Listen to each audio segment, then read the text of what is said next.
अस्सलाम वालेकुम दोस्तों, मेरा इम्तियाज़ हूँ और आज की इस वीडियो में बात करेंगे कि अगर आपका कफ़ील आपका खरूज नहाई नहीं लगा रहा, या आपको वो सैलरी नहीं दे रहा, या आपका हरूब लगा दिया, या खरूज नहाई लगा दिया, बिला वजह लगा दिया, या आपको कोई भी ऐसा मसला है जो कि आपका कफ़ील आपको तंग कर रहा है, तो उसके ख़िलाफ़ आप केस कैसे कर सकते हैं। और केस कर दिया, केस करने के बाद फ़ैसला भी आ गया, लेकिन फ़ैसले के ऊपर वो कफ़ील इम्प्लीमेंट नहीं कर रहा, तो फिर भी उसको कैसे पकड़ सकते हैं। या अगर आपने केस किया है, केस करने के बाद कफील कोई आपके खिलाफ इंतकामी कार्रवाई कर रहा है, तो उससे भी कैसे बचा जा सकता है, या उसको भी कैसे आप डिफेंड कर सकते हैं। ये सारी बातें आज की इस वीडियो में करेंगे। सबसे पहले बात कर लेते हैं कि अगर आपका कफील आपका खरूज नहाई नहीं लगा रहा, आप छुट्टी पर जाना चाहते हैं, आप उससे जान छुड़ाना चाहते हैं, वो आपका खरूज नहाई नहीं लगा रहा, या फिर आपकी छुट्टी का टाइम आ गया, मतलब साल के बाद आपको छुट्टी मिलनी थी, छुट्टी पे आपने घर जाना था, ये कॉन्ट्रैक्ट के ऊपर आपके लिखा हुआ था, लेकिन वो आपको छुट्टी नहीं दे रहा, छुट्टी पर जाने नहीं दे रहा, या फिर वो आपकी वो सैलरी उसने काफ़ी महीनों की उसने अपने पास रखी हुई है, आपको सैलरी भी नहीं दी। तो ऐसे जो केसेस होते हैं, ये आप सबसे पहले जो मकतबे अमल है, आप कोशिश किया करें कि मकतबे अमल में जाके इन केसेस को आप दर्ज करवाया करें। जब ये केसेस आप मकतबे अमल में जाके खुद दर्ज करवाते हैं, तो मकतबे अमल आपको मकतबे अमल का एक और इदारा है जिसे कहते हैं तस्वीर हलफातल आमा। मकतबे अमल आपका जो केस होता है वो इस इदारे को दे देता है। इस इदारे का क्या काम होता है? इस इदारे का काम ये होता है कि ये आपको, आपके कफील को, या आपका जो मंदूब होता है उनको बुलाता है, उनको या बुलाता है, या ऑनलाइन अगर आप केस करते हैं तो ऑनलाइन वो आपको इकट्ठे करता है, आपको एक दूसरे के सामने करता है। अगर मिसाल के तौर पर आपका केस ये है कि आपके कफील ने आपकी सैलरी नहीं दी, तो सबसे पहले तो ये वो आपको एक दूसरे के सामने बिठा कर ये साबित करेगा कि वाकई ही आपके कफील ने आपकी सैलरी नहीं दी।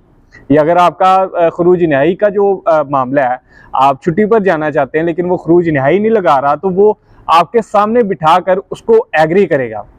जब वो एग्री हो जाएगा, तो एग्री करने के बाद वो आपको एक पेपर जारी करेगा जिसके ऊपर सारी वो टर्म्स एंड कंडीशंस लिखी होंगी, जिसके ऊपर आपके साथ इत्तेफाक किया जाएगा कि एक बात के ऊपर आप भी एग्री करेंगे और आपका कफील भी एग्री करेगा कि अगर आपका ये मुतालबा है कि वो खरूज नहाई नहीं लगा रहा, या उसने वो आपको छुट्टी नहीं दी, या आपकी सैलरी नहीं दे रहा, तो वो जो इदारा है वो आपको एक पेपर देगा जिसके ऊपर लिखा होगा कि आपका कफील आपको सैलरी देने का पाबंद है, या आपका जो खरूज नहाई है वो लगाने का पाबंद है।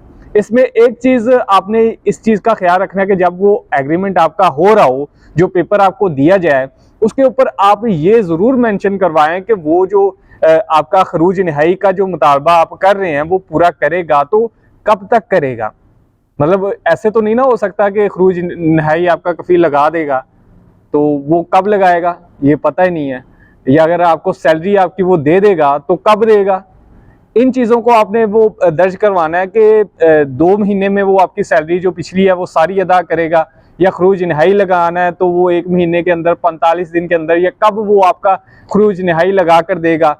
वो टाइम जो होता है वो आपने उस पेपर के ऊपर मेंशन करवा लेना है।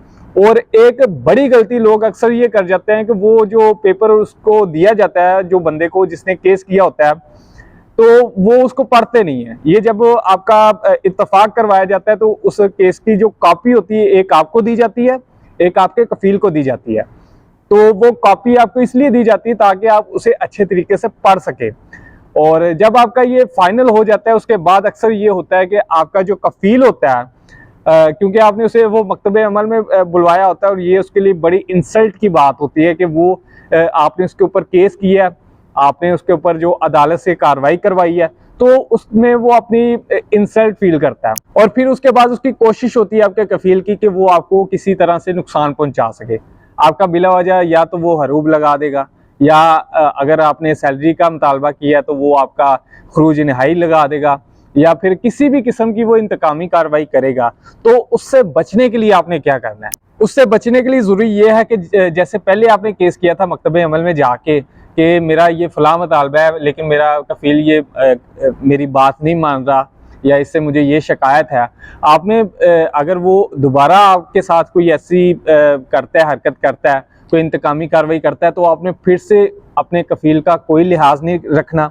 आपने फिर से जैसे पहले गए हैं वैसे ही आपने दोबारा से जाके फिर से केस उसके खिलाफ दर्ज करवा देना है, और उसके साथ जो आपको पहले कापी मिली होगी आपके पिछले केस की, आपने वो उसके साथ अटैच कर देनी है, और आपने बताना है कि मैंने इसके खिलाफ ये केस किया था, उससे ये उसकी इंतकामी कार्रवाई लेते हुए मेरा कफील मेरे साथ ये कर रहा है, तो वो भी आपका केस सुना जाएगा। उसमें भी आपका जो कफील है उसके खिलाफ वो आपका जो फैसला है वो आप जीत जाएंगे। इसी तरह से अगर आपका जो एग्रीमेंट हुआ है, जो आपका इत्तेफाक हुआ था, जो टाइम आपको दिया गया इदारे की तरफ से, अगर उस टाइम पीरियड में वो आपके जो मामला तय हुए हैं उनको भी अगर वो पूरा नहीं करता, तो फिर से आपने दोबारा से इदारे में जाना है और जाके फिर से दोबारा वो अपने पुराने पेपर की जो कापी है वो साथ अटैच करके उसी तरह आपने वो उसके खिलाफ आप केस दायर कर देना है। तो इस तरह से वो आप अपने जो हक है वो आप यहाँ पर अपना हासिल कर सकते हैं। तो बहुत सारे लोगों के ऐसे मामला, ऐसे केसेस आ रहे थे जिन इसके बारे में लोगों को पता नहीं था। बहुत सारे लोग केस जीत चुके थे, केस में फैसला भी आ गया था, लेकिन उसके बाद उस पर जो इम्प्लीमेंट नहीं था हो रहा, लोग उसकी वजह से परेशान हो जाते हैं कि यार अब तो फैसला भी आ गया लेकिन अब कफील मान नहीं रहा। तो ऐसे ये अभी इनको आदत नहीं है ये केसेस का सामना करने की। तो जैसे आप अपने हक के लिए लड़ेंगे, अपने राइट के लिए बोलेंगे, तो आहिस्ता आहिस्ता इनको आदत पड़ना शुरू हो जाएगी, और ये आपके साथ जो ज़्यादतियाँ करते हैं, नाइंसाफ़ियाँ करते हैं, ये उनसे फिर गुरेज करेंगे। तो आपने अपने हक के लिए आपने ज़रूर आपने लड़ना है, खड़े होना है, ज़्यादती अपने साथ नहीं होने देनी, क्योंकि ये हमारे दीन में भी नहीं है कि हम मतलब जुल्म सहने वाला भी वो गुनाहगार होता है। तो आपने ये जुल्म बर्दाश्त नहीं करना, उसके लिए बोलना है, खड़े होना है, ठीक है। तो आई होप ये आपको वीडियो पसंद आई होगी। अगर वीडियो पसंद आई हो तो इसे लाइक कर दीजिएगा और अपने दोस्तों के साथ शेयर भी कीजिएगा। टिकटॉक के ऊपर मुझे अच्छा रिस्पांस मिल रहा है, लेकिन यूट्यूब के ऊपर यार कोई बंदा इतना अच्छा वो रिस्पांस नहीं आ रहा। तो काइंडली आप मेरे यूट्यूब चैनल को सब्सक्राइब कर लें। इस पर इंशाल्लाह हम लाइव भी आया करेंगे, लाइव आपके साथ कन्वर्सेशन किया करेंगे। तो अपना ख्याल रखिएगा, अपने इस चैनल का भी। अल्लाह हाफिज़।